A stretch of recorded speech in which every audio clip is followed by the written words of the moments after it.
Matthew chapter 27. Judas hangs himself. Early in the morning, all the chief priests and elders of the people came to a decision to put Jesus to death. They bound him, led him away, and handed him over to Pilate, the governor. When Judas, who had betrayed him, saw that Jesus was condemned, he seized with remorse and returned the 30 silver coins to the chief priests and elders. "I have sinned," he said, "for I have betrayed innocent blood." "What is that to us?" they replied. "That's your responsibility." So Judas threw the money into the temple and left, and he went away and hanged himself. The chief priest picked up the coins and said, "It is against the law to put this into the treasury, since it was blood money." So they decided to use the money to buy a potter's field as a burial place for foreigners. That is why it has been called the Field of Blood to this day. Then what was spoken by Jeremiah the prophet was fulfilled. They took the 30 silver coins, the set price on him by the people of Israel, and they used them to buy the potter's field as the Lord commanded me. Jesus before Pilate. Meanwhile, Jesus stood before the governor, and the governor asked him, "Are you the king of the Jews?" "Yes, it is as you say," Jesus replied. When he was accused by the chief priests and elders, he gave no answer. Then Pilate asked him, "Don't you hear the testimony they are bringing against you?" But Jesus made no reply, not even a single charge, to the great amazement of the governor. Now it was the governor's custom at the feast to release prisoner chosen by the crowd. At the time, they had a notorious prisoner called Barabbas. So the crowd had gathered, and Pilate asked them, "And which one of you do you want me to release, Barabbas or Jesus, who is called Christ?" For he knew it was out of envy that they had handed Jesus over to him. Whilst Pilate was sitting on the judge's seat, his wife sent him this message: "Don't have anything to do with that innocent man, for I have suffered a great deal today in the dream because of him." But the chief priests and the elders persuaded the crowd to ask Barabbas and have Jesus executed. "Which of you two do you want me to release to you?" asked the governor. "Barabbas," they asked. "What shall I do then with Jesus Christ, who is called Christ?" Pilate asked him. They all answered, "Crucify him." "Why? That crime has been committed." "What crime has been committed?" asked Pilate. But they all shouted louder, "Crucify him." When Pilate saw that he was getting nowhere, but instead an uproar was starting, he took water and washed his hands in front of the crowd. "I'm innocent of this man's blood," he said. "It is your responsibility." All the people answered, "Let his blood be on us and on our children." Then he released Barabbas to them, but he had Jesus flogged and handed him over to be crucified. The soldiers mocked Jesus. Then the governor's soldiers took Jesus into the praetorium and gathered the whole company of soldiers round him.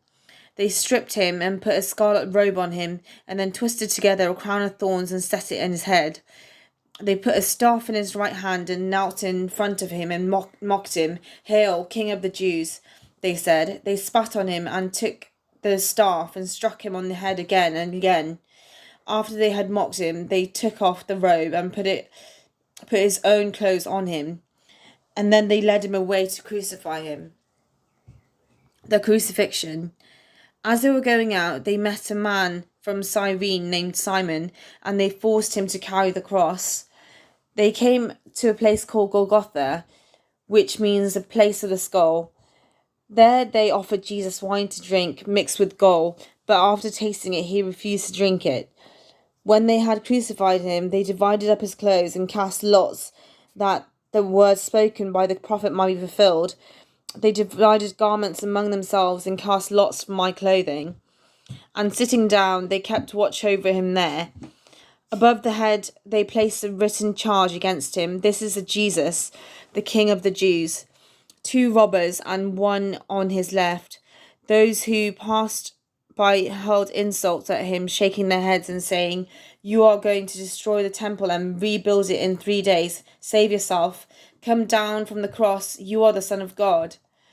In the same way, the chief priests, the teachers of the law, and elders mocked him.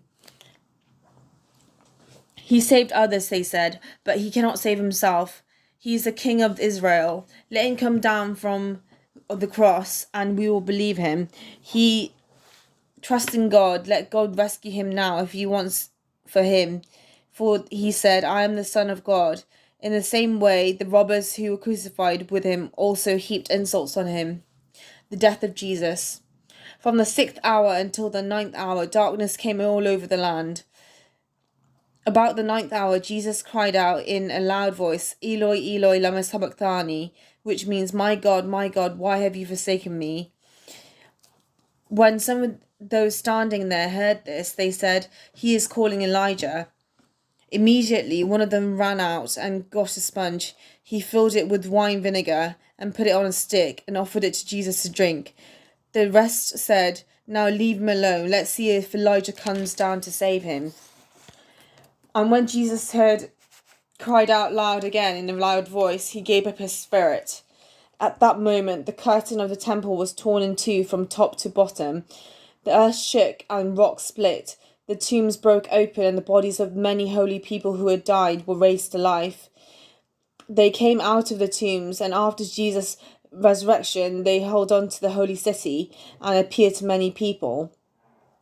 When the centurion and those with him were guarding Jesus saw the earthquake and all that had happened, they were terrified and exclaimed, surely he was the Son of God.